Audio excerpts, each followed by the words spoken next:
Merci beaucoup. Je tiens tout d'abord à vous remercier du fait que vous soyez là pour accompagner la dynamique dans ce travail, dans cette problématique qui consiste à prendre en charge les enfants en situation de vulnérabilité. Depuis 3 jours, nous avons tenu une formation sur les droits et mécanismes de protection communautaire. Et ce que nous avons arrêté ici, c'est que, au-delà des outils qui m'ont encore reçus, que nous renforcions l'intervention à la base. Non seulement nous allons renforcer l'intervention, mais l'implication des maires, des élus locaux devient encore une obligation pour nous au niveau de la base. Fondamentalement, travailler pour une localité sans les responsables de cette localité serait un travail difficile. Donc, ce qui a été arrêté ici, après tout ce qui a été fait avec les formateurs et les staffs, nous amène à comprendre qu'il y a un travail à faire et que plus vite rapidement possible que nous puissions nous s'y joindre pour faire ce travail-là une réalité. La autre chose que je voudrais ajouter par rapport à ce travail que nous allons faire, c'est que nous attendons 155 enfants à repérer et à accompagner et à réinscrire à l'école. Ces enfants qui sont soit en rupture scolaire ou qui sont déjà à l'école dans des situations compliquées, que nous puissions les prendre, les accompagner afin qu'ils puissent bénéficier à peu près, si vous voulez, je ne peux pas dire à 100%, les mêmes droits que les autres enfants qui en vivent.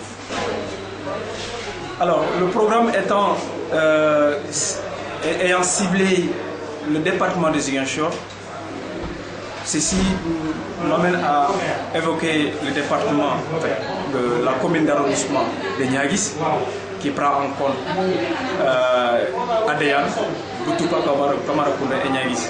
Niassia, nous avons la commune d'arrondissement de Nampor et de Niassia, y compris la commune de Ziguinchor. Je parle de Ziguinchor avec son étendue les 24 quartiers qui constituent la commune de Ziguinchor.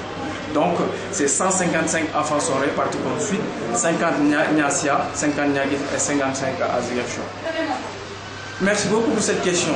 L'année dernière, nous avons piloté un programme de 3 mois, espérant pouvoir continuer l'accompagnement des enfants. Et malheureusement, après les 3 mois, il n'y a plus de fonds qui nous permettent de poursuivre l'accompagnement de ces 155 enfants qui ont été repérés l'année dernière et qui ont bénéficié des activités de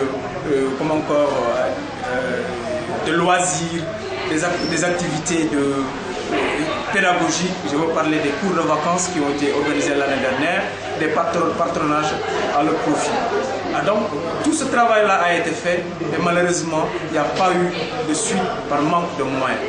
Cela peut être pour moi considéré comme une contrainte néfaste qui, si cette année cela se reproduit, nous aurons éventuellement à préparer une partie et s'arrêter et voilà, reprendre autre chose.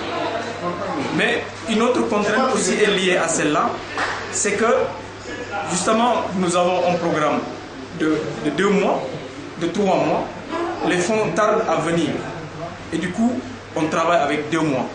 Du coup le travail est tellement voilà, compressé.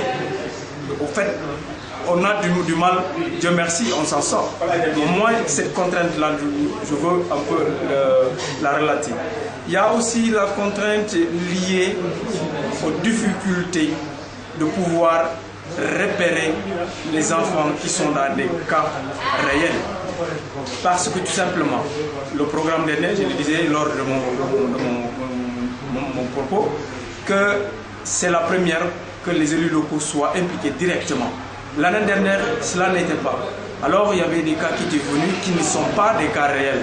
J'espère que cette contrainte-là sera levée et que les cas réels, les enfants qui nécessitent en tout cas de bénéficier de ce programme-là puissent être touchés fondamentalement.